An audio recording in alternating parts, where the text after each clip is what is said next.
नरेंद्र दामोदर मोदी जी का जन्मदिन मनाया जा रहा है और जगह जगह किस किस तरीके से जन्मदिन मनाया जा रहा है।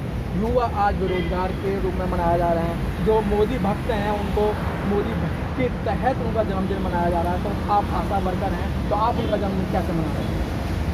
बिल्कुल सही कहा आपने कि युवा पहले तो सबसे पहले मोदी जी को, हमारे यशस्वी प्रधानमंत्री मोदी जी को जन्मदिन की ढेर सारी शुभकामनाएं जी हमारी समस्त दिल्ली आशा वर्कर की तरफ से। और कहाँ से कि उनके होते हुए जो कहते हैं, पंडित दीनदयाल उपाध्याय जी कहते थे कि हम उस व्यक्ति को भी देख रहे हैं जो पंक्ति की लास्ट में बैठे हैं, हमारी नज़र सबसे पहले उस पे है।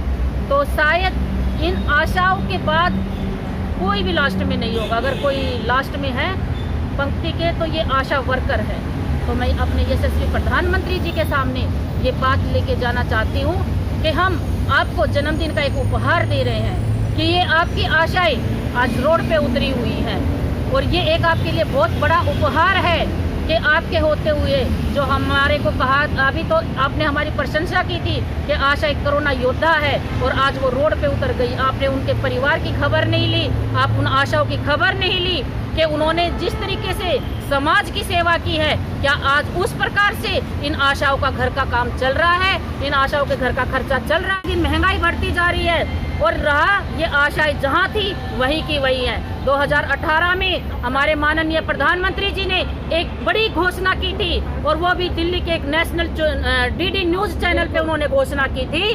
11 सितंबर 2018 में माननीय प्रधानमंत्री जी ने घोषणा की थी और आज वही सितंबर का महीना है, हम वहीं पे खड़े हैं। उन्होंने घोषणा की थी कि बहनों, मैं आंगनवाड़ी को और आशा वर्कर को एक तोहफा देने जा रहा हूँ कि उनकी जो भी इंसेंटिव है, जो भी प्रोत्साहन राशि है, मैं उसको डबल करने जा रहा हूँ। तो प्रधानमंत्री जी, मैं आपसे ये बात पूछना चाहती हूँ कि आज ये आपकी बहनें, आज आपकी बेटी, आज आपकी माताएं रोड पे क्यों उतरी?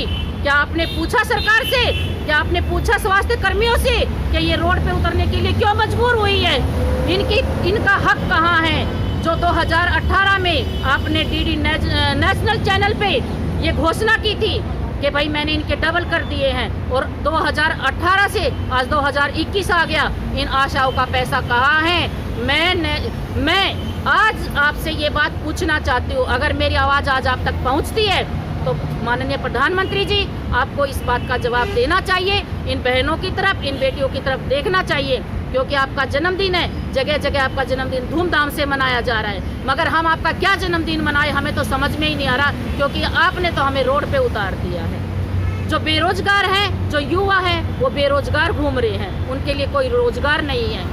तो माननीय प्रधानमंत्री जी, आपसे हाथ जोड़ करके हम सब, समस्त दिल्ली, समस्त भारत की आशाओं से आपसे एक विनती है कि जिस प्रकार इन्होंने आपको जहां विदेशों में, देशों में आपका मान सम्मान हो रहा है, आपको कहा जा रहा है कि भारत को पोलियो मुक्त करवाया, प्रधानमंत्री जी आपकी पीठ थपथपाई जाती है। तो हम ये कहते हैं कि इसका श्रेय इन आशाओं को भी दिया जाए। कभी आपने इन आशाओं को याद किया है?